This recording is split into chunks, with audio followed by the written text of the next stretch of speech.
Good evening, praise Lord. Welcome to this video. வேலூரில் வந்து ஒரு போதகருடைய சபையில் நான் பல வருடங்களாக நான் பயிற்சி எடுத்துகிட்டு இருந்தேன். அவர் வந்து போதகர் அப்படின்ட்டு ஒரு தரிசனத்தோட அவர் வேலை செஞ்சுட்டு இருந்தார். அதில் வந்து அவருக்கு யாராவது எதாவது ஆர்கியூமெண்ட்டு அப்படின்னா வந்து அவர் ஆர்கியூ பண்ண ஆரம்பிச்சிடுவாராம். அவர் சொல்வார். அதில் வந்து சுவிசேஷ பணி அப்படின்னா வந்து ஒருத்தருடைய வாயை அடைக்கிறது கிடையாது அப்படின்ட்டு அவர் அடிக்கடி சொல்வார். ஏதோ ஒரு ஆர்கியூமெண்ட் பண்ணி மற்றவங்க வாயை அடைக்கிறது வந்து சுவிசேஷ பணி அல்ல அப்படின்ட்டு அடிக்கடி சொல்வார். அது லீதியாளின் இருதயத்தை கர்த்தர் திறந்தருளினார் அப்படின்ட்டு ஒரு வசனம் இருக்குது. அதுபோல் கர்த்தர் தான் வந்து ரட்சிக்கப்படுகிறவர்களை அனுதினமும் சபையில் சேர்த்து கொண்டு வந்தார் அப்படி சொல்லிட்டே இருக்கேன். அதுபோல் நம்ம கர்த்தரை வந்து புறம் தள்ளிட்டு நம்ம செய்யக்கூடிய ஊழியம் வந்து குறைவான பலனை தான் வந்து தருது. ஸோ இந்த ஆயர் வந்து பல பாடங்களை சொல்லி தந்திருக்காரு. நிறைய புத்தகங்களையும் அவர் எழுதியிருக்காரு. அதில் அது வந்து மோஸ்ட்லி இது மாதிரி ஊழியக்காரங்களுக்காக அவர் எழுதி இருக்கார். நானும் வந்து ஊழியத்துக்கு ஒப்பு கொடுத்து தான் வந்து நான் என்னுடைய இன்ஜினியரிங் கோர்ஸை முடித்து நான் ஊழியத்துக்காக தான் நான் வந்தேனே.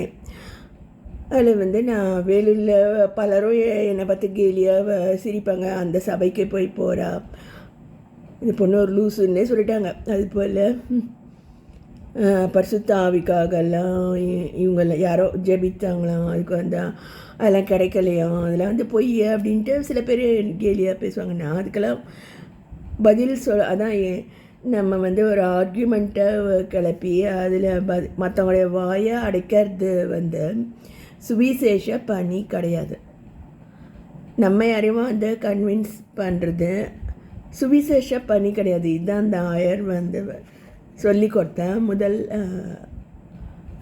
பாடம். ஏன்னா நானுமே வந்து நியூவாக தான் வந்து ஊழியத்துக்கு நான் ஒப்பு கொடுத்து இருந்தேன். ஸோ நான் அவர் சொன்னதின்படி வீட்டில் எல்லாம் கூட வந்து ஏன்னா ஆர்கியூமெண்ட்டு வந்ததுன்னா பேசாமே இருந்துடுவேன். பேசாமல் ஸ்தோத்திரம்னு சொல்கிறது என்னுடைய வழக்கம். ஆனால் அப்படி சொல்லும்போது கர்த்தர் வல்லமையாக கிரியை செய்கிறதுனா பல நேரங்களில் பார்த்துருக்குறேன். அதில் நான் நிறைய வீடியோஸில் நான் சொல்லியிருக்கேன். மற்ற வீடியோஸில் நீங்கள் பாருங்கள். அதோட வந்து நான் ஆயத்தம் பண்ணக்கூடிய முதல் ஆத்மா வந்து என்னுடைய கணவர், அவருடைய 4 சகோதரிகள், அவங்க அப்பா, அவங்க அம்மா, அவங்களுடைய பேரன் பேத்திகள், அது மாதிரி தான் நான் என்னுடைய தரிசனம். எனக்குன்னு ஒரு தரிசனம் இருக்கு இல்லையா. அதில் வந்து அவருடைய நண்பர்கள் அவங்க கூட அதில் இருக்கிறாங்க.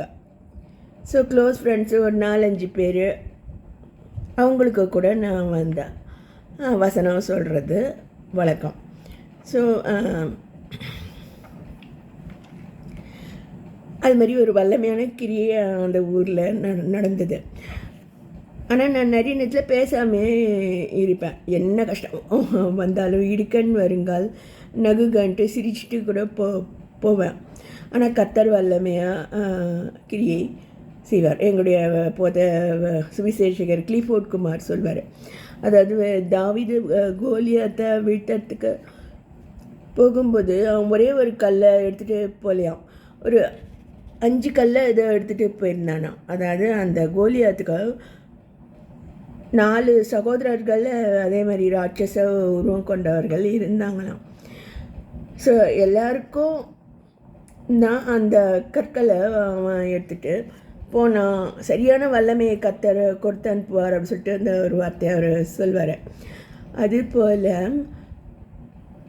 அதில் பார்த்திங்கன்னா நம்ம பேசணும், கன்வின்ஸ் பண்ணணும் அப்படியெல்லாம் தேவையே இல்லை. அதுக்கு இன்னொரு உதாரணத்தை நான் சொல்ல விரும்புகிறேன். மற்ற வீடியோஸில் நிறைய இது நான் சொல்லியிருக்கேன். அதில் பார்த்திங்கன்னா எனக்கு சிறு வயதில் திருமண ஏற்பாடுகள் எங்கள் வீட்டில் ஆரம்பித்தாங்க. இதெல்லாம் கூட என்ன ஒரு சவாலான ஒரு இதுவாக இருந்தது. ஆனால் படித்த படிப்பும் சவாலான காரியமாக இருந்தது. ஆனாலும் கத்தர் அதை ஏற்பாடு பண்ணதுனால கத்தரை தலகர்த்தனா அதில் முன்னின்று நடத்துகிறாரு. அதில் தேர்ட் இயர் படிக்கும் போது எனக்கு நியமிக்கப்பட்ட அவர் போரடிக்கிற மாட்டை வாய்க்காட்டாயாக அப்படி இப்படின்ட்டு, அதாவது அவருக்கு தேவைப்பட்ட வசனம் மட்டும் அவர் எடுத்து பேசுவார். அவருக்கு பைபிள் தெரியுமா தெரியாதாங்கிறதெல்லாம் எனக்கு தெரியாது. ஆனால் தேவைப்பட்ட வசனம் எடுத்து அது யூஸ் பண்ணுவார். அதில் வசனம் போரடிக்கிற மாட்டை வாய்க்காட்டாயாக சொல்லிட்டு எனக்கு நிச்சயதார்த்தம் பண்ணி வைக்கணும்னு சொல்லிட்டு ஏதோ ஒன்று பண்ணாங்க. அப்போ ரொம்ப செலவு பண்ணி புடவை மோதிரம் எல்லாம் வாங்கி போட்டாங்க. எனக்கெல்லாம் நான் ரொம்ப சிறுமியாக இருந்தேன். எனக்கு நிறைய விஷயங்கள் தெரியாது. ஏன்னா இருந்தாலும் தாத்தா அதை முன்னின்று செய்கிறாருன்ட்டு நான் பேசாமே இருந்துட்டேன். நிறைய பேசாமல் தான் இருந்திருக்கிறேன். எனக்கு பேசவும் தெரியாது. அது நிறைய ஃபோட்டோ ஷூட்லாம் பண்ணாங்க பாருங்கள் அந்த நிகழ்ச்சியில். அதில் சிக்கலான ஒரு ஃபோட்டோ மாட்டிக்கிச்சு. அது கொஸ்டினபிளாக இருக்குது. ஆனால் நம்ம சொல்ல முடியாது, தப்புன்னு நம்ம சொல்ல முடியாது. ஆனால் கொஸ்டினபிள் ஃபோட்டோ ஒன்று இருக்குது. ஸோ இதைட்டு பெரிய சண்டை வந்துச்சு. ஸோ சண்டைக்கு அப்புறம் அந்த ஃபோட்டோ எடுத்தார் பார்த்தீங்களா, அந்த நண்பர் வீட்டுக்கு சரி ஃப்ரெண்டாச்சே அப்படி க்ளோஸ் ஃப்ரெண்டாச்சேன்ட்டு நான் போனேன். ஏன்னா அவங்க வீட்டில் நிறைய தடவை நான் சாப்பிட்ருக்கேன். அப்படியெல்லாம் க்ளோஸாக இருக்கிறாங்களே அப்படின்னு நான் நினச்சி ஒரு வேளை அவங்க நம்ம என்ன செய்யணும்னு ஒரு வேளை சொல்லுவாங்களோ, ஹெல்ப் பண்ணுவாங்களோன்னு போய் கேட்கலான்னு போனால் அவங்க முகத்தில் அடித்த மாதிரி நீ ஏன் இங்கே வந்தான்ற மாதிரி கேட்டுட்டாங்க. எனக்கு அது ரொம்ப வருத்தமாக ஆயிடுச்சு. ஆனால் நான் பேசாமே தான் நான் வந்துட்டேன். அதுக்கப்புறம் அவங்க வீட்டுக்கு நான் போகலை. அவங்கள வேறு எங்கேயும் பார்த்தா கூட நான் பேச மாட்டேன்.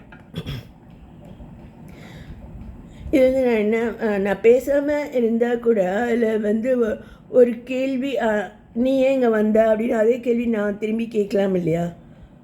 அதாவது எங்களுடைய நிச்சயதார்த்த நிகழ்ச்சியில் நீங்கள் கலந்து கொண்டு பிரச்சனைக்குரிய ஒரு ஃபோட்டோவை நீங்கள் எடுத்து பிரச்சனை ஏற்படும் வகையில் நடந்து கொள்ள நீங்கள் ஏன் எங்கள் வீட்டுக்காக வரீங்க அப்படின்னு நான் கேட்கலாம் இல்லையா?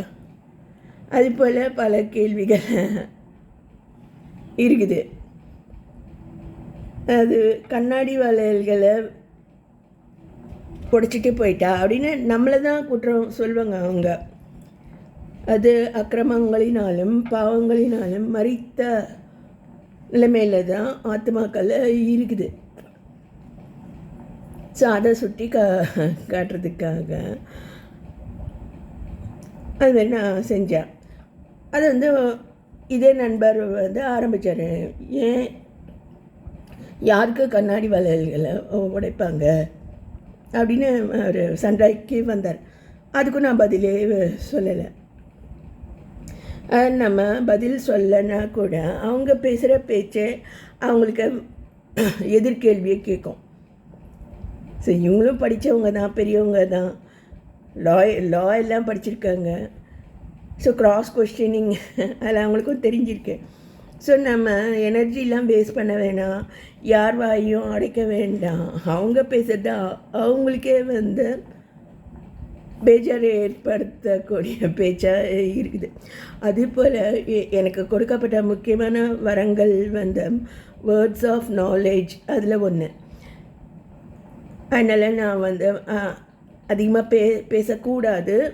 ரெண்டாவது கத்தர் கொடுக்குற வார்த்தைகள் தான் நம்ம பேசணும். அப்படி ஒரு பயிற்சியில் இருந்தால் தான் இந்த வரம் வந்து கிரியை செய்யும். நம்மளை எச்சரிக்கையாக இல்லைன்னா இந்த மாதிரி நம்ம வந்து மற்றவங்க நம்மளை கேள்வி கேட்கக்கூடிய இதில் நம்ம சிக்கிக்கொள்வோம். ஸோ ஜபஜீவியம் இருக்கிற நபர் அவங்களுடைய பேச்சு, அவங்களுடைய அணுகுமுறை டிஃப்ரெண்ட்டாக இருக்குது. ஜபஜீவியம் இல்லாத நபர் இந்தமாரி அன்பற்ற நிலைமைகள் அதை தான் அவங்களுடைய பேச்சு வந்து வெளிப்படுத்துது. இதை சொல்ல விரும்புகிறேன்.